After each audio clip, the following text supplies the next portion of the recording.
सभी भाइयों को जय श्री राम। आज हम कांग्रेस की जन्म कुंडली का विश्लेषण करेंगे, जिसका जन्म 28 दिसंबर 84 को हुआ था। बहुत ही सुंदर जन्म कुंडली का निर्माण, बड़ी सशक्त ताकतवर जन्म कुंडली उस समय पर बनी, जो कि तुरंत पुनर्जीवन के साथ ही फिर से सत्ता का सुख प्राप्त होगा, ऐसा आभासा इशारा जन्म कुंडली कर रही थी।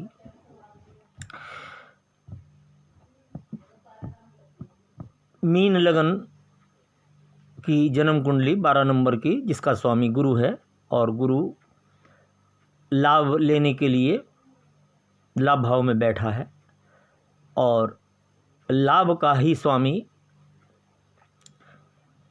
जो शनि देव हैं वो विदेशों के भी स्वामी हैं, जो कि नवम भाव में भाग्य भाव में आकर बैठ गए।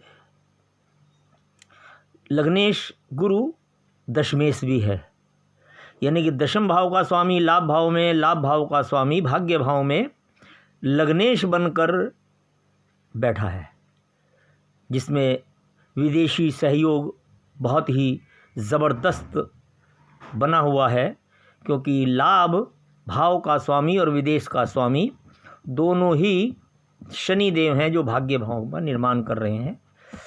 इसका मतलब इशारा है कि विदेशी संपर्क, विदेशी सहायता, विदेशी सहयोग किसी न किसी रूप में सत्ता को प्राप्त होंगे, और उसी समय गुरु की महादशा का प्रारंभ हुआ।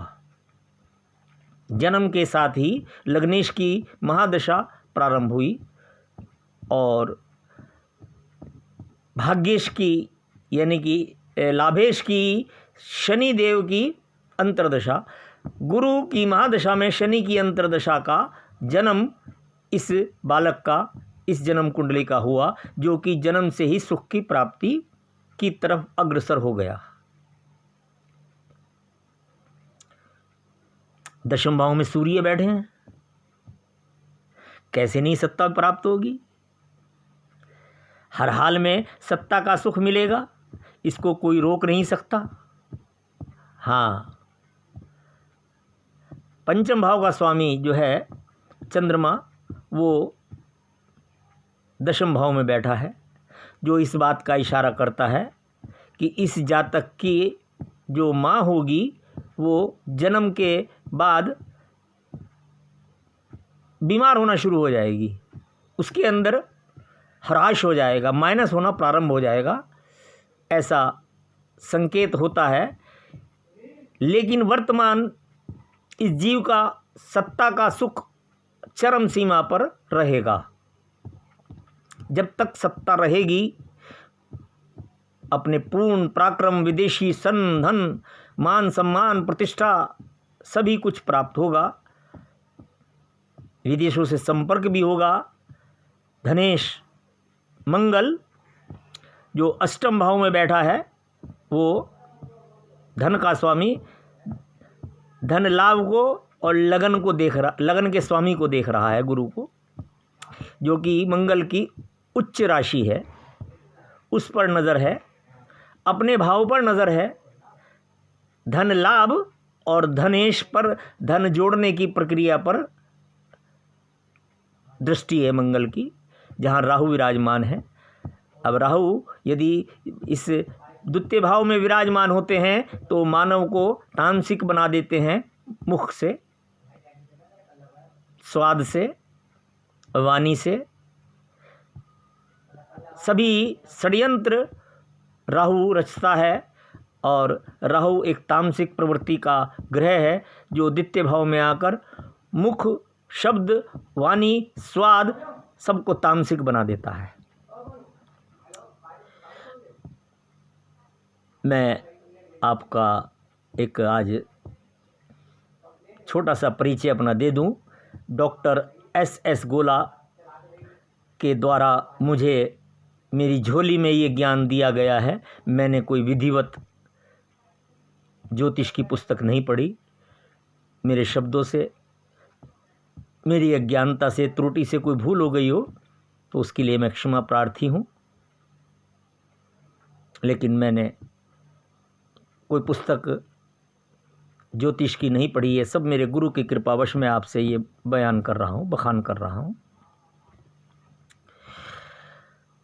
तो गुरु की महादशा जब तक रही, समस्त वैभव, राज, सुख, सत्ता की प्राप्ति रही, क्योंकि लग्नेश का स्वामी खुद अपनी महादशा को लेकर आया है और भाग्य भाव में बैठा है। गुरु के उपरांत फिर शनि की महादशा प्रारंभ होती है, जो कि भाग्य और विदेश का स्वामी है, जो भाग्य भाव में बैठा है और साथ में लेकर बैठा है सप्तम भाव के स्वामी बुध को।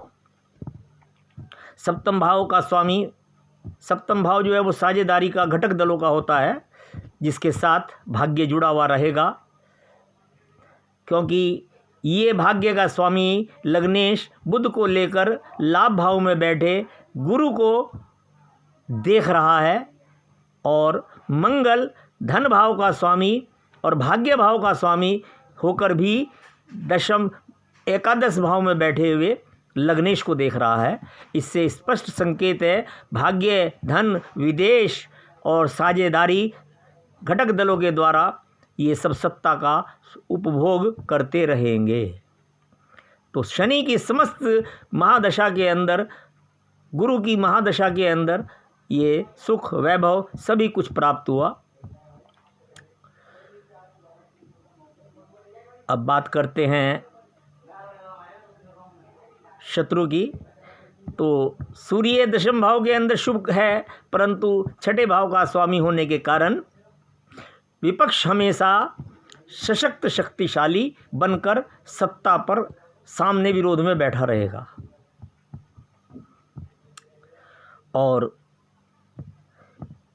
जैसे ही शनि का आखिरी चरण 2015-16 के अंतर में आया, उससे पहले शनि में राहु का अंतर चल रहा था, जब 2013 में कांग्रेस को मुंह की खानी पड़ी और वो विपक्ष में बैठने पर मजबूर हुई।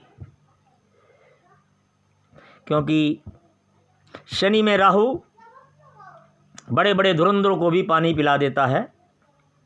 शनि में राहु शास्त्रोक्त विधि नियम में बहुत ही जीवन को हानि देने वाला ग्रह होता है, योग होता है।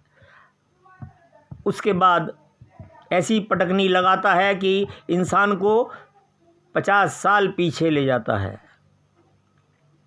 शनि की अंतर्दशा महादशा समाप्त होने के बाद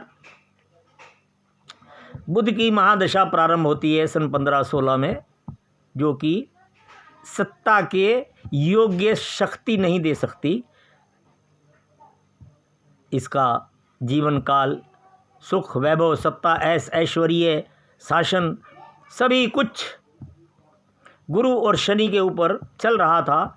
अब आगे विपक्ष में बैठने के लिए घटक दलों को लेकर, ये बुध घटक दलों का स्वामी है, जो भाग्य भाव में बैठकर लाभेश को मजबूत करना चाहता है।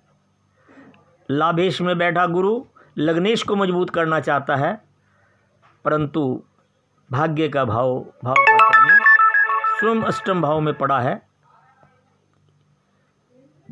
से ये इशारा मिलता है कि आने वाला समय अब इनको विपक्ष में ही बैठने पर मजबूर करेगा। मेरे शब्दों से किसी को आघात लगा हो, मुझसे कोई त्रुटि हुई हो, अज्ञानतावश मैंने किसी के दिल को दुखाया हो, तो मैं क्षमा प्रार्थी हूँ। परंतु मैं वो बयान कर रहा हूँ जो मेरे गुरु ने मुझे ज्ञान दिया है। सितारों का इशारा। जय श्री राम।